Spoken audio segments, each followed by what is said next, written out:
Okay, Phil, can you hear me now? Yeah, I can hear you. Yes. Yeah. Okay, great. Yeah. Cool. We're actually live already because they don't allow. It's not like StreamYard. We have a room. YouTube just pushes you. I mean, Zoom just pushes you to be live. Right. So everybody here is setting up. We don't have to officially start until at 3. But it gives me Yeah. Because usually with YouTube, can't you do like a private broadcast or something until a certain point and then make it public? Because we're actually live already. Okay. I'm hearing it off of YouTube now with the 30-second delay. Zoom just pushing you to be live. That's right. How do I not hear that? No, we don't have to officially start until at 3. But it gives me like that. Is that from? Wait a second. Yeah. How's that? Yeah, see, if I do that, then I can't hear you. Let me see if that's my browser. Can you hear me No, now? because I'm not watching YouTube. So. Can you hear me now? Yes, I can. Okay, cool. Yeah. What happened was I had YouTube on my. Accidentally had the volume up over there. Okay. Okay. Yep.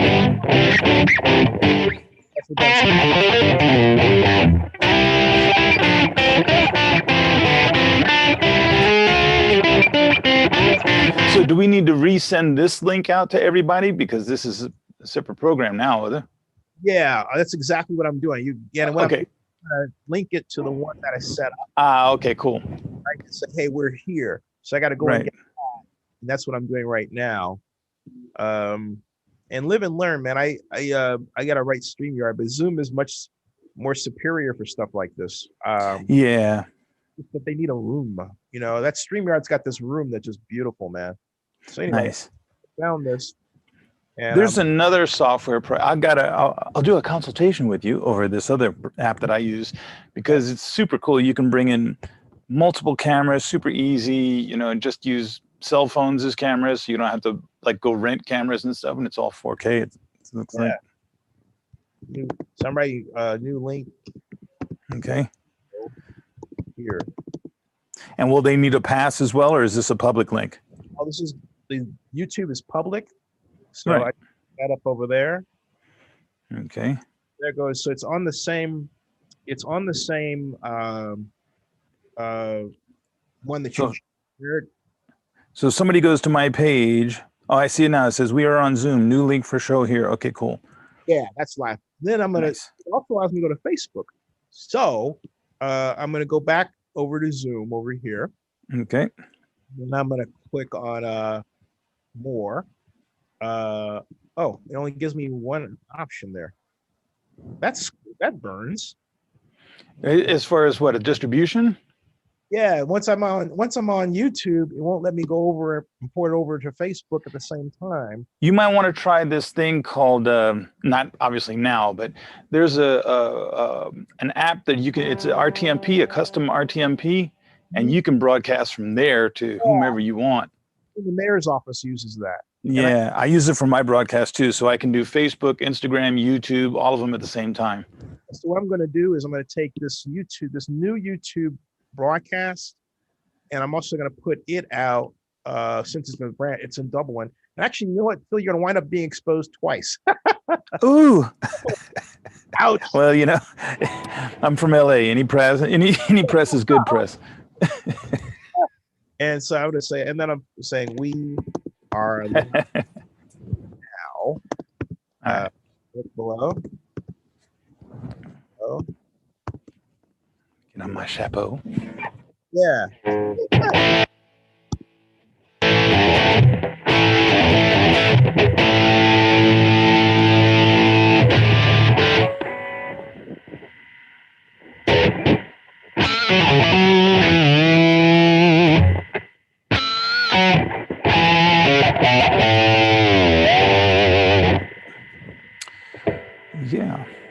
right, let me combine it and put that we're live now.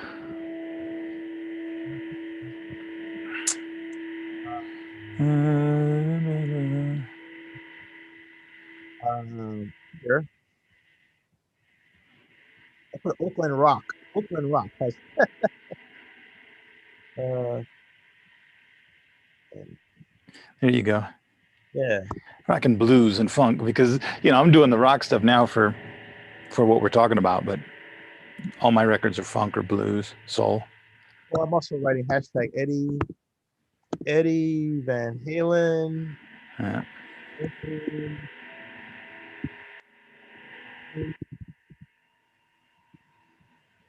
Live show. Live streaming. Live. 9 minutes. Put this over to the good folks at Lake. What is it called? Lake Merritt Neighbors. There you go. Yeah.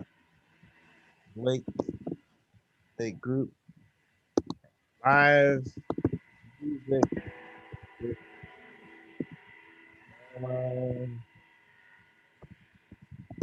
Hi, Oakland Alum.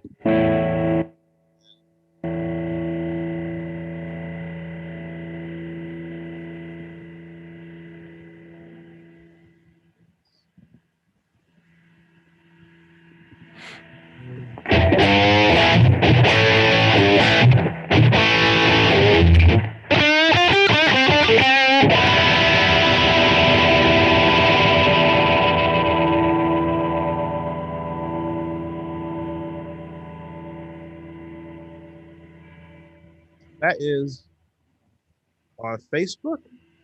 And you know what? That's awesome. Awesome. I'm gonna tag.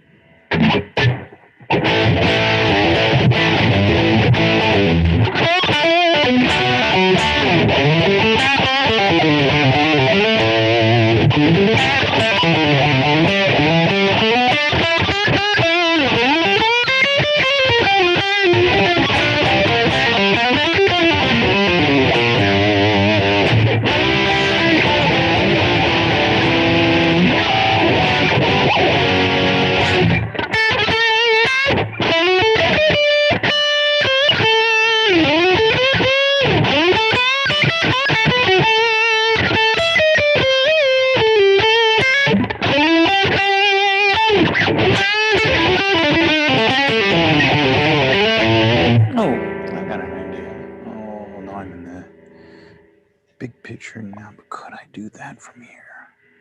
Distributed all that. I'm going to pull up your bio, so I'm going to read that. Here twice already. This is great. Basis in your local network. Yes. So let's see. Can you hear? Let me see something. If I do this, the sound over here is great, man. It's awesome. Okay, so that's off the new record. Can you hear the music? I can hear. I can't. I only hear you talking right now. I can't hear the new record. Let me Okay. check this down. I got the bio up. Oh, okay. And yeah. Right here. Oh, you know what?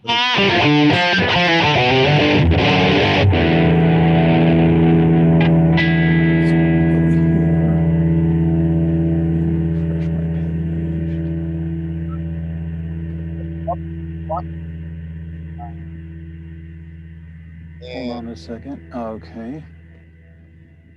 Added that. Okay. Let me do this and let me kill the audio. Okay. So I show that we are ready. Ready when you are, man.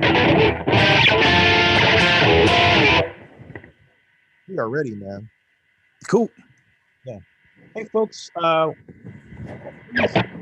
here. First of all, welcome. Let's see if we can get a gallery that is. That's good. Yeah, here's where you should be. He's at the head of the show. Welcome to Zenny 62 and the early reason. the man above me here, or if you are watching in another way on YouTube, I should probably or appropriately say the man that is uh, to my. I always want Left. to be pointing the right way. And sometimes I'll point, Phil, because sometimes I'll point one way and it's actually the other. But if I Right. like this, okay, uh, then this actually gets turned around to be the other way uh, in StreamYard. But if I point, so I'm making sure, and then there's a delay to make sure that I'm doing it. Right. Now, if you point your finger that way, you would be pointing as the audience. It would be to your left. Okay. Okay. Right. Yeah. And that's so. Correct. Anyway, folks, that man, Bill Gates, and I What's did. happening, everybody? Yeah, how you doing? I did the right way. That way. Okay. Woo, wow. Right. Phil and I go back to class of '80s. This is sort of a reunion. Yes. Skyline High. The Titans, go Titans. Go Titans. Definitely go Titans. Hey Phil, what do you remember most about Skyline, man? Oh man. Well, I mean, there was a lot of cool times at Skyline. There was a lot of fun. I was ran with a little bit different audience, I think. Then it was more of a loner, right? At that point, but it was super fun, man. The teachers were great that I had. It was an interesting music program. We had, great musicians there, and with Chris Nelson, and he was the coach of the lacrosse team, the first lacrosse team, and actually I was the first cat to get a varsity ring that said lacrosse on it. But there was a great lacrosse team there. It was very fun. A lot of great players from Skyline, of course, the Tagamis, Ted and Phil Tagami, and Glenn Urban, who was the co-captain with me and stuff. So it was, I had a lot of fun. It was a good time there. I actually tagged them to Nice. check out the show. I was like, hey, come on in here. And it's I'm still in touch with a ton of people. And Nice. Phil actually is on my board. He's not really on my board. He's one of my shareholders because he's Okay, cool. clients, and he's been like a brother. So He's a great cat. yeah. And then Bill Boyd, we go back to Bret Hart, and then Skyline, and we lost some people. Like he didn't really go to Skyline, but he was part of our group. Lars Frickman passed away 2 years ago. Oh, okay. And if you had known Lars, you guys would have been thick as thieves. Nice. He was into the kind of music that you're playing and what you were doing back then. Right. And just a lot of great people. And I think, I don't know, as much as I love the internet now, I'm glad I didn't grow up with it. We would have been a lot of trouble. Absolutely. Well, yeah, I'm really glad that we were kind of like the last generation to have a adulthood, coming into adulthood that's not online. Yeah, because you didn't get flooded with all these ideas and stuff, and like I had just 600 books and magazines and all that. Mm-hmm. You had to actually, if you were interested in a girl, you actually had to go and talk to her. Right. It wasn't like any of this stuff that you're online and all that. You just have a picture. Yeah. You can't get catfished. Yeah. It was definitely a good era, and I'm a tech head at the same time as I'm a music head. So, I appreciated the technology movements that have happened since then, because no matter what, they're still just tools. They're just, they're not the answer. They're just tools to go to work with, and stuff like that. So that's kind of my take on them. 3:00 officially, so I'm going to go and actually read your very exciting bio. Folks who are joining us, if you were looking for the live show, what I've done is I've just put a link on the first live show, which will actually give you it would give you in the comments section the link to this one. So if you're wondering what's going on with that, I wrote just right now in the comments in big letters, join us here. And you might be wondering why I had to do that. It's because Zoom, we're international. Phil's got great sound, but it wasn't being picked up at all. It wasn't being picked up over on StreamYard well. He was sounding like this. Yeah, I was like, where? And he was reminding me of Wolfman Jack. That's what you said. Remember that? Who was that? The midnight special. That's right. Welcome to the midnight special, Wolfman Jack. Yeah. Peace, man. Wolfman Jack was the man. Anyway, I thought Wolfman Jack came back to life. I was like, man, those old shows were the way to, the only ways you could see music back then. Soul Train and the Wolfman Jack. What was the other one? There was another show. It was Midnight Express and. Does that count? American Bandstand? Yeah, American Bandstand kind of counts. And then there was, oh man, I wish I'll remember it at some point before the end of this. But yeah, what I'm thinking about, if somebody knows it or chimes in, put a comment in the YouTube part, and I'll find that. But it was Don Kushner's rock concert or something like that. Yes, that's it. Yes, because that was where I first saw this cat named Roy Buchanan, this great blues player, and he was playing "Hey Joe," Jimi Hendrix song, and this guy comes out. He's an older cat for me then. I'm 17, and he comes out with the corduroy jacket with the patches on the elbows and everything like that. And he starts playing Hendrix, and I'm like, "Who is this playing Hendrix?" Right? And then he starts playing, and he starts playing amazingly, and I'm like, "Who is this playing Hendrix?" And then it wasn't but about a week later on the King Biscuit Flower Hour on the radio program, they had a rerun of a Hendrix broadcast. And he was like, "Oh man, you got to check out this guy, Roy Buchanan." So, I immediately went up to, was it Leo's Records in Berkeley and bought all the Roy Buchanan I can get my hands on, man. It was funny. Hey man, here's your bio. Okay. Oh yeah, go ahead. Phil and I, as they say, go way back. So I'm blessed to be able to present a friend who's a giant in music, talk about the loss of Eddie Van Halen. Remember Skyline High, as we both class of 80, which we've been doing, and get into the music, the magic and the music of the Phil Gates Band. And his official bio goes like this. He was born in Chicago, Illinois, into a family of musicians that helped form his music style and ability. Phil began playing music instruments at the age of 8 and listening to a wide array of music, which has always been his main source of inspiration. He's played at various venues, from small clubs to the U.S. Air Force Tops in Blue World Tour, which performed in 16 countries, as well as the halftime show of the 1984 Super Bowl, pitting the San Francisco 49ers versus the Miami Dolphins. That's the one where the Niners blew out the Dolphins. Phil has performed at many venues all over the world with his band. Also, the band was featured for 5 consecutive years on Hornblower Cruises' Friday Night Blues Dinner Cruise.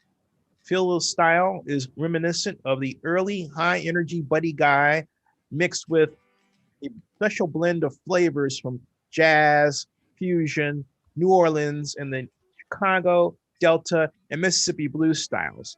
The Phil Gates Band won the Beale Street Blues King competition in Memphis and competed in the Blues Foundation's International Blues Challenge. Phil has been a steady contributor to the blues community in Southern California. He founded the Los Angeles Blues Society and has been a valued judge for the Blues Foundation's International Blues Challenge in Memphis, Tennessee, and also at many of the Guitar Center King of the Blues competitions in Hollywood, California. Phil has also performed at great venues such as B.B. King's, Cozy's, Biscuits and Blues, San Francisco, Highway 99, Seattle, Washington, the Hoach House, California, the Monterey Bay Blues Festival, the Santa Clarita Blues Festival, the Topanga Canyon Blues Festival, the Simi Valley Cajun and Blues Festival, the Music Blues Awards, Blind Raccoon Showcase, and I'm going to stop it right there. This is the time because this man has a long bio. This is a book.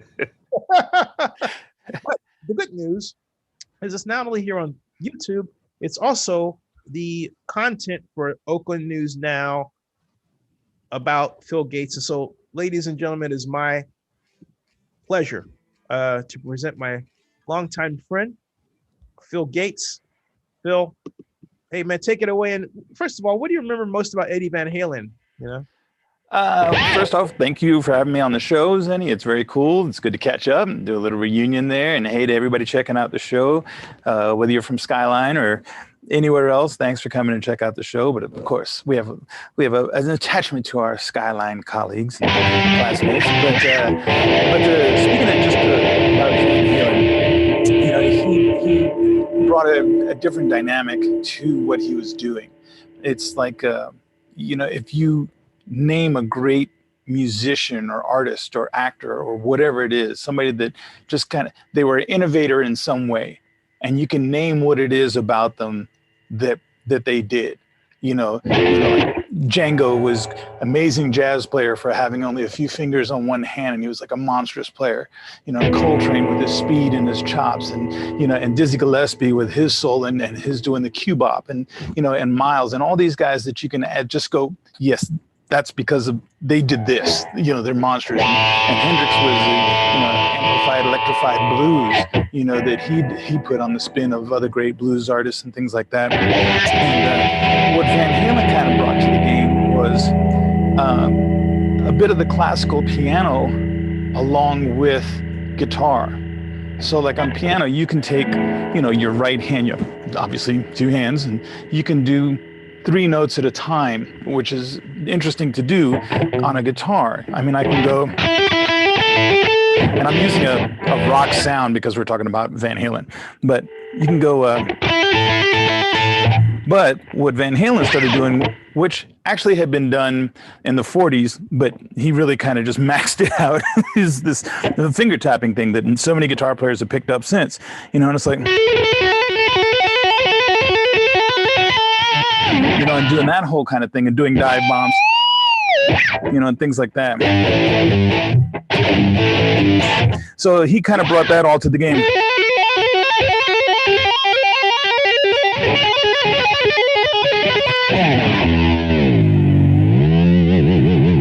You know, that whole game is what he kind of brought to the table. And it's super cool because it added a whole new element to it. And on top of his being an amazing technician on guitar, he brought in a new kind of sound technically to the stage. What guitar players had been doing up until him, I'm sure there were some others that can be pointed out, but he kind of made it the most viable. Hold on one second. Change this threshold a little bit. Okay, so what it made it viable for him was that he had big stacks of amplifiers, but he would have one in the center with a clean sound, and on the either side of that big one would be 2 other large ones with effects in stereo. And it's called a wet-dry combination, wet meaning effects and dry meaning just a guitar straight into the amplifier. And the sound is just so huge when you do it this way versus just having 3 amplifiers or all the effects going through one. So the point is that technically he was bringing stuff to the table, as well as a player, he was bringing a lot of great things to the table. And, you know, I mean, you can name, I mean, you can't name it because it'd be too many. But I mean, you could throw a stone and hit 10 guitar players that have been affected by his playing, you know, and that finger tapping has been seen all over, especially rock music since then. You know, there's people that now do it with. He was great at doing it with 1 finger, and then since then people are doing it with 2, 3, 4 fingers, and you know, and going nuts. And then it was funny because in the completely different world, you had cats like Stanley Jordan, who were like great monstrous players who also were just doing finger tapping playing.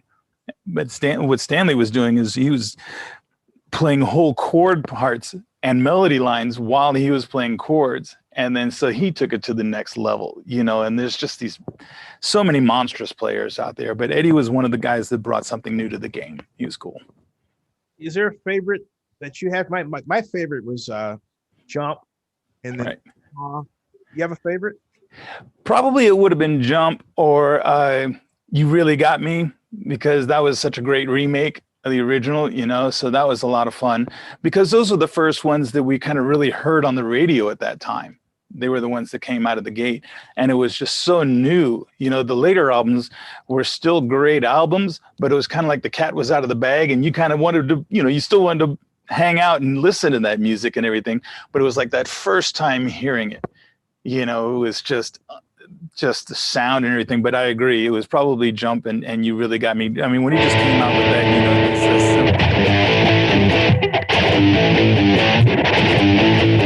you know, it was like, yes, okay. So, but it was fun, you know. It was super cool. How much has music changed since then? And what I'm getting at is some people say like that there isn't really anything that great anymore, and we keep reaching back for music like, well, Van Halen. What's your take on that? And I know you got the band now, and you're producing stuff right now. So yeah, I mean, my take is that there's only 12 notes from Bach to rock. You know, we're all using unless you go into quarter tones and things like that. But in the most part, there's 12 tones from Bach to rock. So there's going to be overlap, and everything is derivative of something. I guess at the beginning of it all was, you know, bird sounds and animal sounds, and everything has been kind of derivative of that, you know, from drum beats to calling and singing and call and response and these things like that. So, yeah, I think that what it seems like music is getting more and more limited, and I kind of agree with that.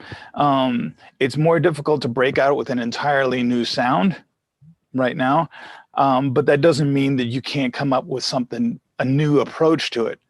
You know, I mean, R&B had been around, you know, since the Imperials and stuff like that, you know, but Prince took a nice twist, didn't it?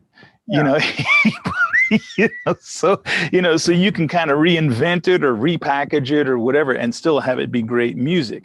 So, you know, I mean, even in my own, I'm you know, I came out as a straight blues artist, and the first record was Addicted to the Blues, and it was a traditional blues record, and it's done very well. And yet later on, I started adding more things to it, like a New Orleans sound. I had a big influence from that and started putting that into it, and then more soul and more funk. And there was 2 records ago, the record called The 12 Rhythms. It was a super fun record. We had jazz on there, we had funk, we had soul, R&B. And I think nowadays people can enjoy more different kinds of music on one package. Because when I was a kid, when we were kids, they told you, decide what part of the record store you're going to be in. You know, you're going to either be in the rock section or the blues section or what. But now with iTunes or Spotify or whatever, you can choose different genres of music. You're right. You know, so I'm like, well, I'll just package it all on one thing. So the 12 Rhythms was kind of like, this is the music I like. Mm-hmm. I'm not writing it for airplay. I'm not writing it for people to come to the shows. I'm writing it because this is really how the reaches of what I like to do, you know. And it was a super fun record. And then now we did a live record with my band here in Europe that we did in Romania. That was super cool on the Danube River. And but this last record, which is, I can't even think of the name. In the Pocket is the new record. It's on the Grammy ballot this year. So if any of you are Grammy members and voting Grammy members, I am, any of my colleagues that are, it's on the Grammy ballot, and the first round balloting ends on the 12th of this month. So, whoa, that's news. For your consideration, I will say. That's all. That's most I can say.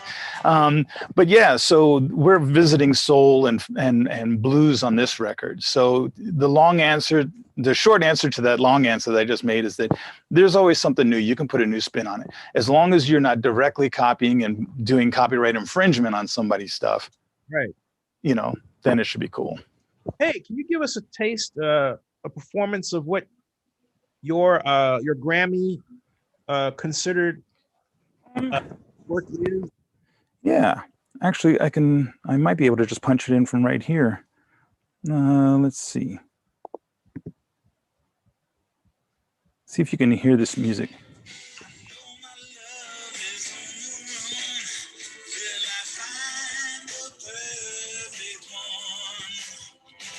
Are you guys hearing that at all? Yeah.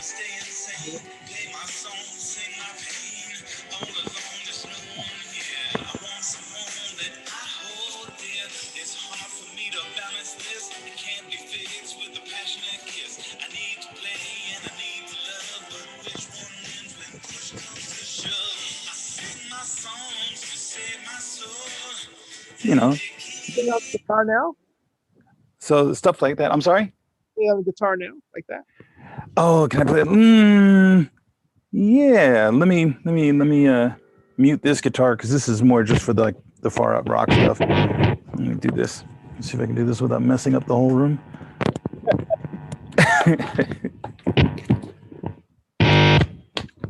All right, let's see what we got.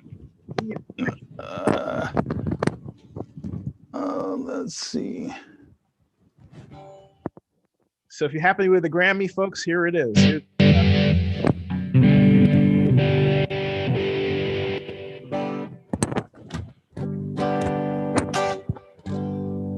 me turn off the gate on this. There we go.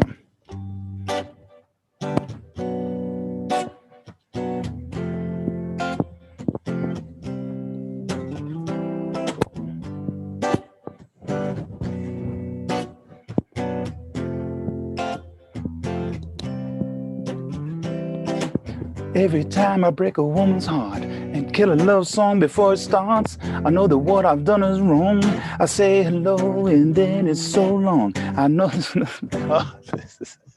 Sorry. But it goes to the hook. I sing my songs to save my soul, and it keeps me moving on. I know my love is on the run. Will I find the perfect one? Something like that. That's good stuff, man. Thanks, man. And There's so, some fun, you know, we do that. We do like some funk stuff.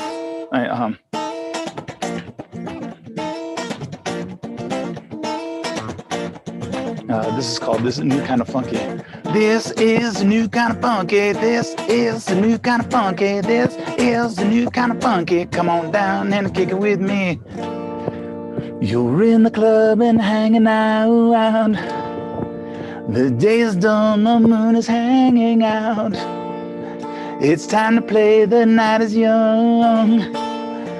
You're not alone, you're not the only one. This is the new kind of funky. This is the new kind of funky. Come on down and kick it with me. Things like that, new kind of funky. what's your favorite performance? Which song would you like that we should hear of all the that you can play for us? Have an idea of what you like and what. You mean actually for me to play live now or for people to listen to? For you to play live now that you would say, I want you to hear this, bam. Oh, well, yeah.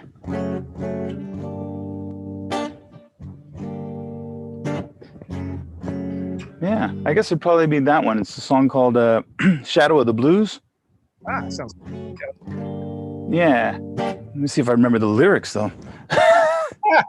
It's a brand new record and we haven't even toured it yet. So you're actually hearing it first, basically, you know. So yeah, so it's all new. It's all new. So let me pull up the lyrics. It's been a few months since I've done all the recording and stuff. Let's see if I can bag it here. Like a press release out of this. Send it out. This is cool stuff. Yeah. Let's see. Sorry for the delay. Oh, no, not a problem.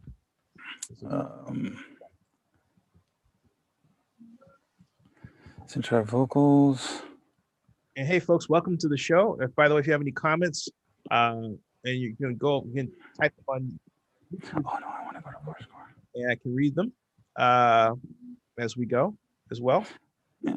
You can also go to that place or that site, or you can go to philgates.com where you have more not more bio stuff, but more cool footage and things of that nature. Stand by. Why am I not seeing this? This is unexpected. You didn't tell me. But we will make it happen just for you. Okay, we're coming up. It's all good, man. I ain't mad at you. It's all good. Thank God. Yeah. Okay. So this way goes.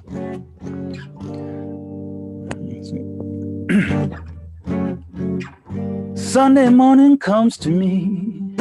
It's always such a laugh. And I'm supposed to be thankful for all the things I have. But how can I be thankful for all this misery? The long, long way to shore when you're so far out at sea. Clouds overhead and a cold blue moon, and I'm sailing in the shadow of the blues.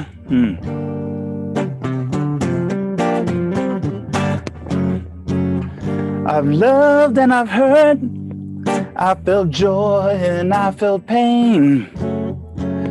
'Cause each day I want some sunshine, but all I get is rain.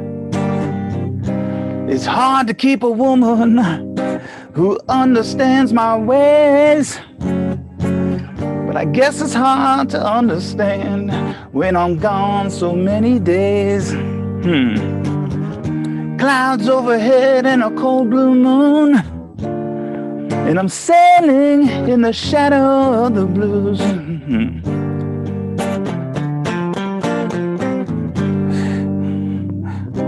I never got the loving that I've seen some others have. Maybe it's all my fault, but I love the best I can. But I'm gonna tell you one thing, people, and this I know for sure. If she could have loved me, baby, and understood me, I'd have loved her forevermore.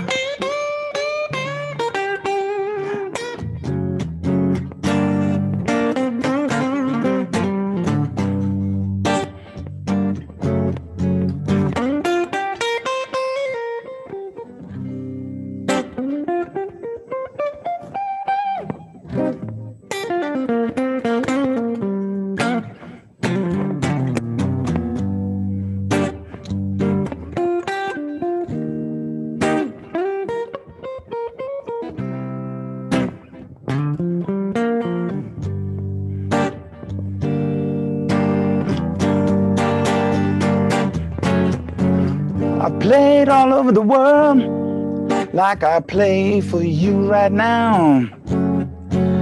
I get the blues 'cause I get to get loose, and it seals my soul somehow. Every day I wake up and I have so much in this pain. Sometimes I think this world is gonna drive me just insane. Clouds overhead and a cold blue moon, and I'm sailing in the shadow of the blues.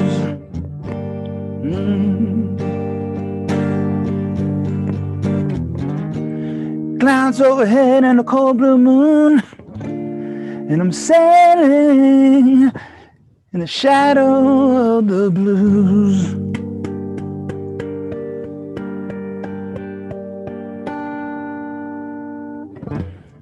There you go. Thanks. There you go. The Shadow of the Blues off of a record called In the Pocket. It's available. It came out August 26th. It's available on iTunes. So please go pick up your very own copy. And it's a fun record. It's a really fun record. There's some really good songs on there. So please check it out. Thanks for having me play it on the show. That is awesome. Thanks, man. That's a classic. Thank you. It's a fun little tune. I'm actually in the middle of writing a second record for this year, which is going to be all traditional blues. The first record, this one In the Pocket, has a lot more different genres on it. But this second record, which is called Speaking of the Blues, is gonna be much more just traditional blues and a lot of, like the that kind of bag, and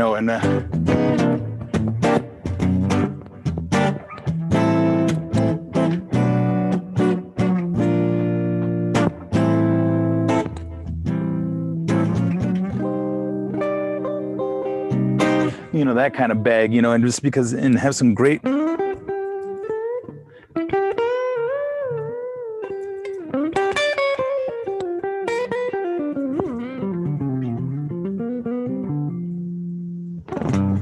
know, just some fun, you know, and just to, you know, I mean, it's what I do. It's you know, it's not who I am, but it's what I do. I make music. It's fun, you know. You know, some Buddy Guy is big influence. You have a Buddy Guy favorite? What about Buddy Guy and his style attracted you?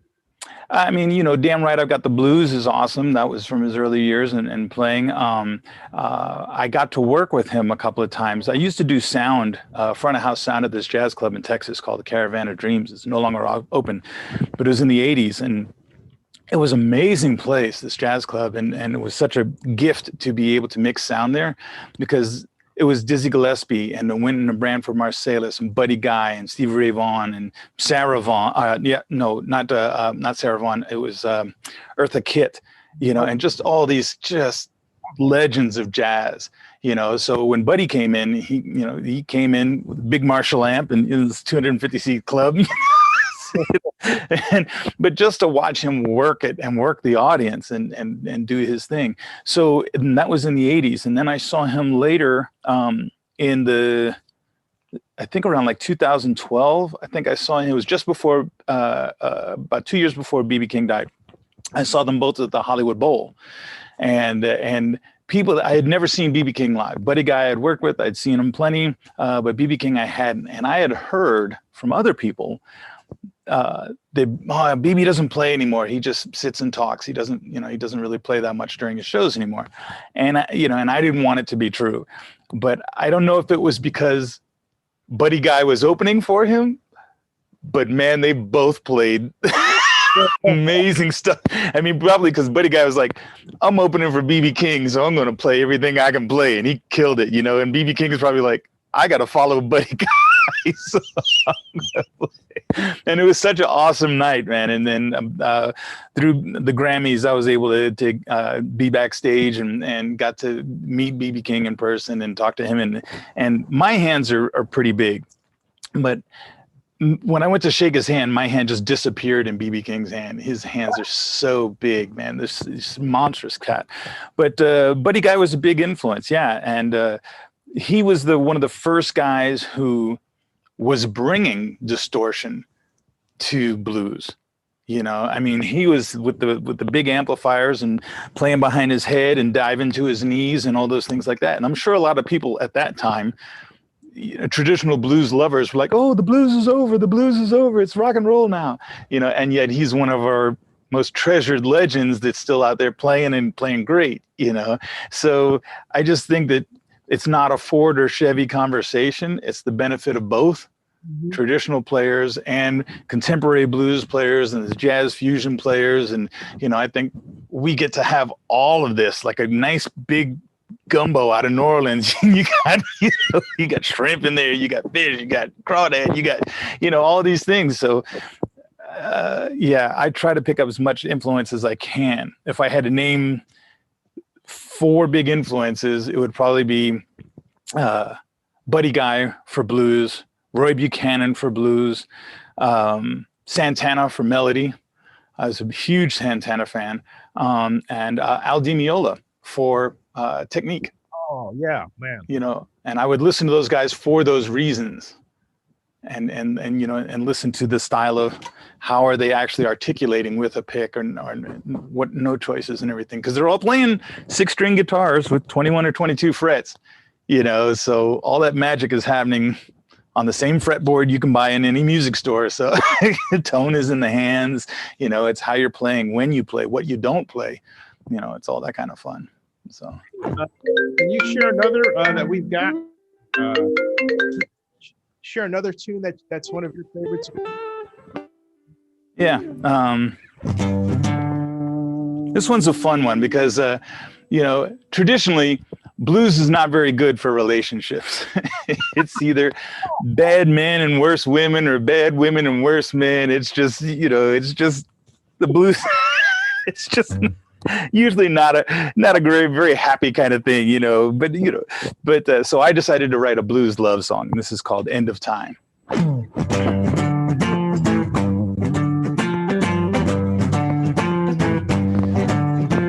I'm gonna love you until the end of time. Yes, I'm gonna love you till the end of time.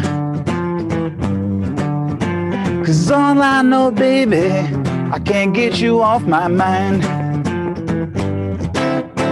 And you're gonna love me like a brand new day. Yes, now you're gonna love me like a brand new day. 'Cause all I know, baby, is our love will never sway. Well, it's you and me, baby, that's the way it's gotta be.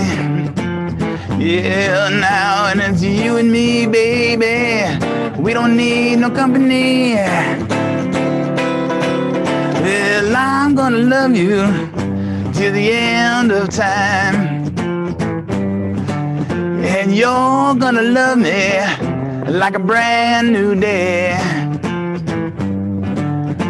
'Cause all I know, baby, is our love will never sway. And our love will never sway. And our love will never sway.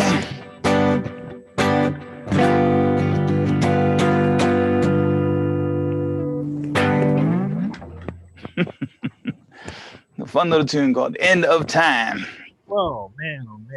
Hey, so Phil, we got to have you back, man. But also, I want people to know, first of all, your website is, I'm going to call it up right now and have it appear here. And magic of magic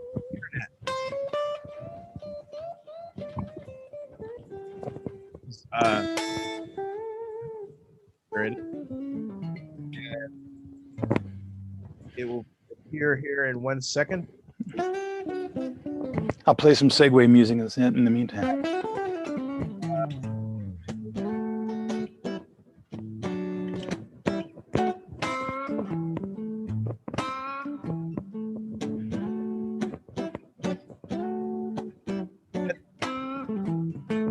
There you go.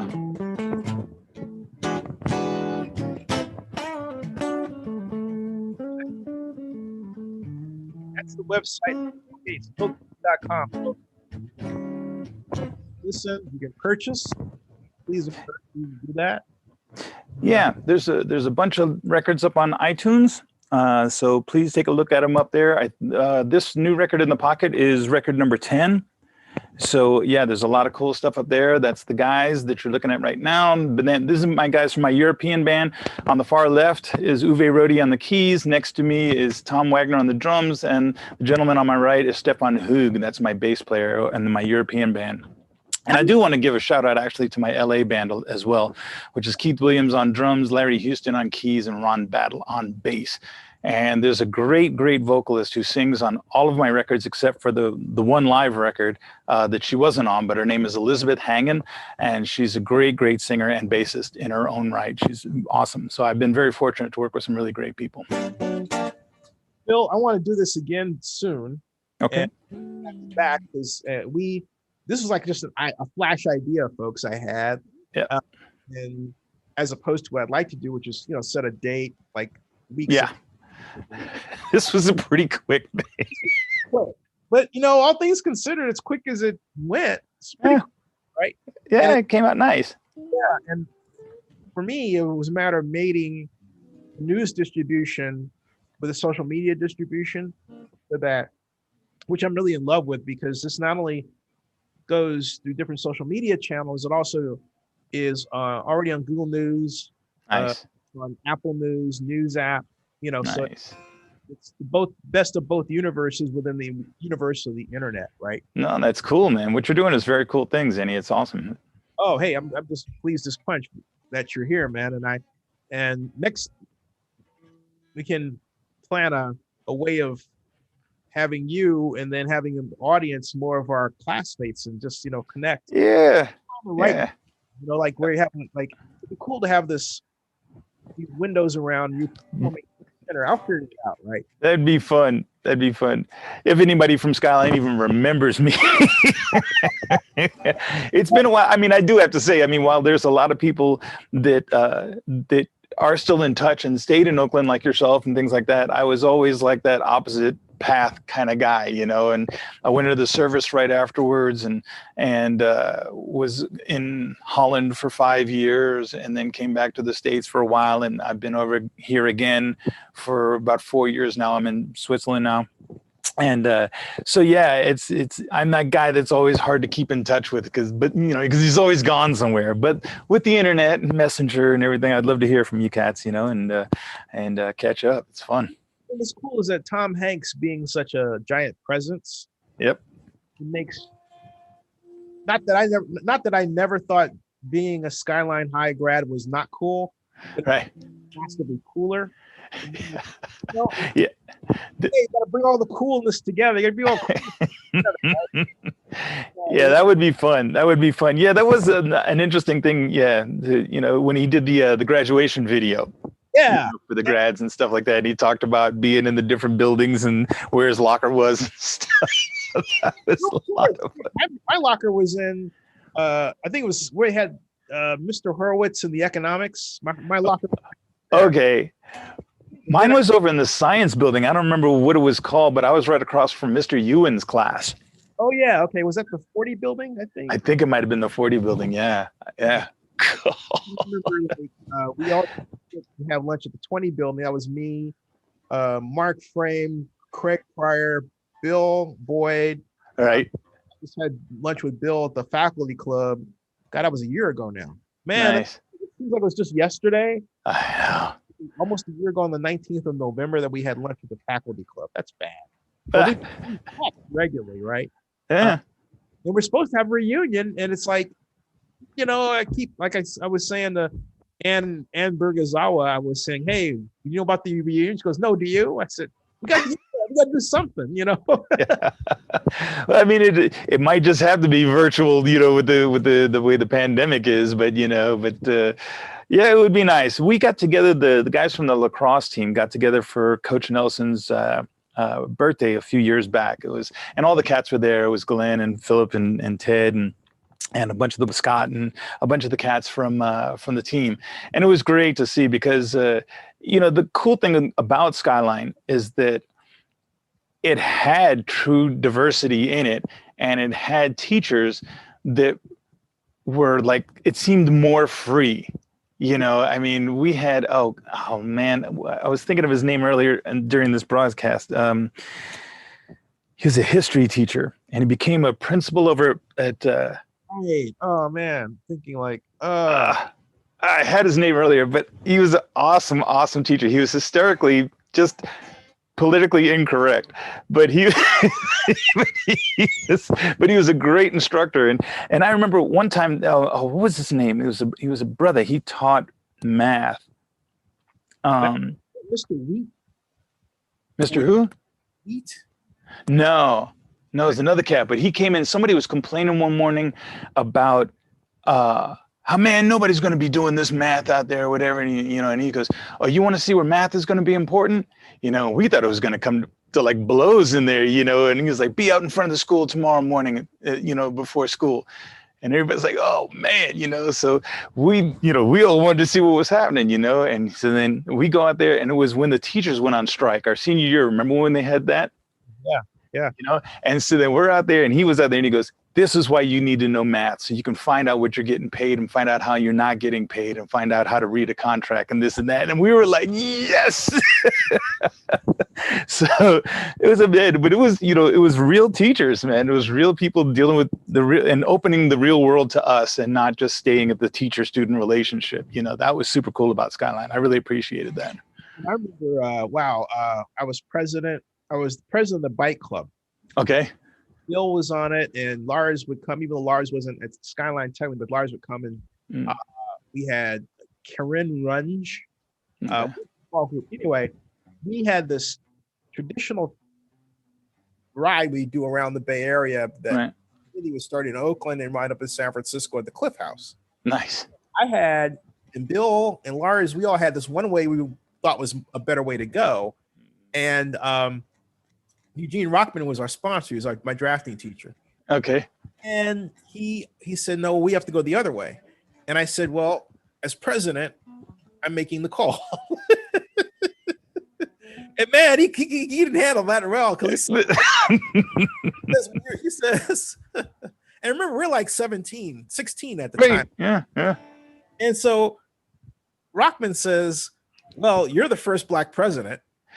And Bill, who, is white, right? And Bill, right. Bill said, what does that have to do with anything? And Rockman realized it didn't matter what color we were not having it. Yeah, right. Yeah. So, he went his way, we went our way. Yeah. So embarrassed that he actually got me a great job with M. Rosenblatt and Son, Naval Architects and Marine Engineers. Wow, nice. Yeah. Nice. 57 Mission Street. Okay. And ship check naval vessels out in Mare Island. Oh, nice. It was a heck of an experience, man. So it was, yeah. And then I remember I was a junior student. I had this big crush on Kathy Lloyd. But I was too shy, because I was that kind of nerdy guy, to say anything. And she would always walk past me and say absolutely nothing. Like, she was tall too, like, quite right? She was tall, and I would just think she was like this goddess. And so then I went to junior state. It was this debate, and you're young in those days. You're thinking, oh, it's great to get out, and all that stuff. Hotel, and I'm thinking, this is my element and all that. I see her, and I thought, okay, I'm not going to say anything. This is my element. She's not going to say anything to me anyway. Right. Next thing you know, she goes, Zenny. Nice. You never know, man. You never know. The rest of the day, that was hilarious. That was. It's fun, and I've had the opportunity to do a lot of educational stuff, a lot of educational videos and things like that for music companies. And you do these videos, and just like this show, they go onto YouTube into perpetuity. So I did so many of these videos for all these guitar players, and I did them for Boss, and I did them for Behringer, and I did like probably 800 or 1,000 of these videos, over time. So I was in Italy last summer at this festival we're playing. It's a 5,000 head festival. It's a nice festival in Sogliano, and this guy goes, "Hey, you're the guy from the Boss videos," and it's just, you never know, man, where these people are going to, recognize you from, or actually recognize you or not recognize you, but that's the one thing I've been fortunate, very fortunate, to be able to play guitar for a living and exist as a musician, and as a producer. And so that's super fortunate. And then the people I've been able to work with are really cool, and the companies that I've been able to work with. But it's the fans, it's the audience, and they're the ones that really, nothing forces them to come from point A, their home, to the show, and they do so voluntarily and spend their disposable income to hear what I have to say or what musicians have to say. And that's the coolest thing, the most important thing, and it's super cool to be able to appreciate them for appreciating what we do, but it's been I've been very lucky, very, very, very lucky throughout my times. And how did you wind up in Switzerland? How's the pandemic over there versus, what we go through over here? I wound up over here. I had come over originally in 1998 for a festival, just to visit as a festival. And then I came over again a few years later to do a show. And I had heard about this vocalist. She's a good vocalist and everything. And I called her up to see if she wanted to sing backup vocals on the show. And she said, "No, that's okay. I have my own band." I said, "Okay, bet." But we kept in touch. And over the years, we started flying back and forth between Switzerland and LA, which gets expensive. And so I decided, I would go to Switzerland. So I came over here, and we stayed together, and she's now my wife. And that's what brought me over here. Yeah. So it's very cool. I enjoy being in Switzerland. It's a nice Switzerland to meet my wife. Yeah, exactly. So, we had done it for a while, the long distance thing, and eventually just something had to happen, So, yeah. So, but it worked out. I've been here almost 4 years. it's a cool country, Switzerland is, and it's great to be back in Europe. I miss America. I miss my country. And at the same time, I love the fact that the world is very small, and it's fun to take advantage of the fact that you can really kind of experience all these different cultures in one lifetime without being super rich or super whatever. It's just like once you get into continental Europe, it's super easy to get around, just like it is for people that come to the States. Once they get into the States, they can take a Greyhound or Amtrak or whatever and get around the whole country that way. So yeah, it's fun. I come back to the States when I can. That's interesting because I didn't think about that. Basically, and I'll tell you what popped in my mind as I was listening to you is the European Consortium. And also the idea of the European Union, right? And when I originally read about it, the idea was to have the European version of the United States. Yes. The idea is each of these nations is a state. Yes. So basically, they're called the 27 Schengen countries, is what it is. There's 27. There's a group of 27. There's the G8 and G4 for the government, but there's, when I have a visa, it's for these 27 countries that are included in one package. Yeah. Wow. So you can go and have lunch in Paris, or literally, for me to go to band rehearsal, I have to drive through 3 countries. What? Because I'm in East Switzerland, so I'm not far. I'm only a half an hour from Austria. And I have to go through Austria to go around the lake over to Germany where rehearsal is. So the whole drive only takes about 50 minutes, like getting from, from Hollywood to the ocean, or getting, from Oakland to the Bay Bridge. But in Europe, it's, I have to go through I have to go through Switzerland, Austria, into Germany to have band rehearsal. It's so fun. But how do people over there think of what we're dealing with over here with our president and everything else?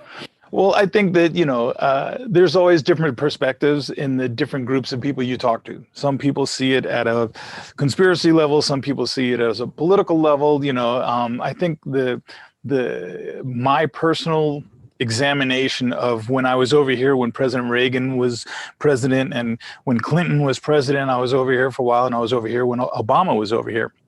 And when Bush was over here, actually, was president of the States, sorry. And it was a different European vibe. And now the European vibe that I've been able to discern is, really, you guys elected this cat? And he's like, when Bush was president, everybody was like, okay, he's a warmonger. We're going to be in a battle. We're going to go to war and everything like that, and the same kind of vibe about Reagan. And now they're just kind of like, what about Obama? How was it? Obama? Oh, Obama was great. Clinton and Obama were 2 great times. Clinton was good because he had opened a lot of doors to communications abroad, and Obama was just such an uplifting cat, and just just super human being. Yeah, we went from uplifting to like a real downer. Yeah, and the electoral process versus the popular vote and all these things need to get sorted out so that one can't take advantage of it anymore. And I think that there's a whole political thing that goes on there, and we could talk hours about that. But it's just, to me as a technical guy, I mean, the manual labor jobs are going away. Yeah, and they're not going to Mexico or Saudi Arabia or this or that. They're going to robots. Right. Thank you. They don't they don't smoke. They don't get pregnant. They don't take vacations. Robots just work and they're cheap. Yep. And I can't see companies going, I want to lose all this profit to pay for human beings again. And it sucks because the human beings can make things oftentimes a lot better and a lot more quality control and a lot more care and things like that. So I'm not saying that that's the answer. I'm just saying that's the way I personally think it's going. And it's going to be interesting to see how it all shakes out. Yeah, and I think it's absolutely right. And people like over here talk about, we've already been in climate change, in my estimation, the last 20 years, and in earnest the last 10. So something that's happening. We're here. This goes back to me having followed this since 1979. But anyway, there are people who don't want fossil fuels. They want to throw people out of jobs. Yeah. I'm saying, hey, look, you know what kind of future you're inviting. Instead of saying use tech to improve it, that's going to happen. Yeah. You're going to leave it to where, this is my prediction, Mm-hmm. coal mines will be owned by the Chinese, Mm-hmm. who will then employ robots to do the mining. Might be. Might be. There'll be less jobs for us because we didn't. And that's why I fear about this election over here. Because when I thought Hillary Clinton was going to win, she went and told the West Virginia people, "Hey, we're going to kick you out of your jobs." I'm like, "Oh, yeah. Development guy." I'm like, no. So we haven't figured out a solution for that. Nope. What it means, Phil, is we have to spend money to do what Nixon came up with in '72, which is the guaranteed minimum standard of income. Yep. Now that's the talk now, but no one's saying, "Hey, look, we can actually do it like right now." Well, yeah, but I think it's going to take a lot of. It's going to be interesting to see how, if everybody climbs on board, to see how that all works out. I know that personally for me, and you asked about the pandemic here versus in the States. I'm in a country that has 8 million people. Los Angeles has 12 million people. There's a lot of spaces that, when you consider the United States against the rest of the world, it's, continental Europe will fit in Texas, So it's like, it's the scales, the mental scales that people have don't match the physical, proportions of what's really happening. And over here, we wear masks still on public transportation, but it's not required everywhere up and down the street, not in Switzerland. But more and more places in Europe are closing as the cases come up, and I just know that for myself, as anybody in the entertainment industry knows, our 2020 just went south, and so, I mean, it did for everybody. I mean, nobody came out unscathed, but all our bookings and everything just went up, and we don't know when they're going to come back. And a lot of people for a lot of different careers don't know when it's going to come back. But I know that I want to be in those conversations because it's never going to be what it was. And that's why I want to be in those conversations about what's next. Yeah, and that's why I think what we're doing, like this kind of interaction, shows, being able to string together these performances around the worldwide audience, this is the future, and that I'm really committed to helping make that. Yeah. Right. I think, we've got the mentality, I've got the company, to do that, right? And, because we can, I did 13 years in the aerospace industry, and in flight test and things like that. And, it's like when you have to make something work and there is no previous model, you're doing X planes or X whatevers, right. And it's like, oh, maybe it doesn't work like this. Maybe it works like this. Maybe it works like this. You have to look at it with different paradigms to see how it's going to work. But if nobody's looking at these different angles, you just look at the one angle that isn't working, then everything's terrible. Exactly. So I just really want to be involved in the conversations for what the work atmosphere is going to be like, how pay is going to be structured for working at home or streaming in things. And yeah, a lot of these conversations, and especially for me with live entertainment, how's that going to work? What's the audience spacing going to be like when blah, blah, blah, blah, blah. And I definitely want to be in those think tanks instead of waiting to be the last dog at the bowl. Yeah. Right. I think maybe like a way of bringing in 3-dimensional images into a space like this, like Zoom, something like that would be really quite interesting, Well, it seems to pace that way because if you have 3D printing right now, you should be able to have communal 3D holograms where you can design in 3D together. I mean, you're already in Microsoft Word, you're able to work on documents simultaneously with other people and living documents and everything like that. So it stands to reason that if the technology of making 3D holograms and being interactive, when that price comes down, because the first people that come out with it are going to make $1 billion, and it's going to cost $1 billion, and it's, so, but it'll be interesting to see how that curve is to bring it down to reasonable, to where we can do things like that. Yeah, you never know. It's rough that we're going through this, and it sucks for everybody.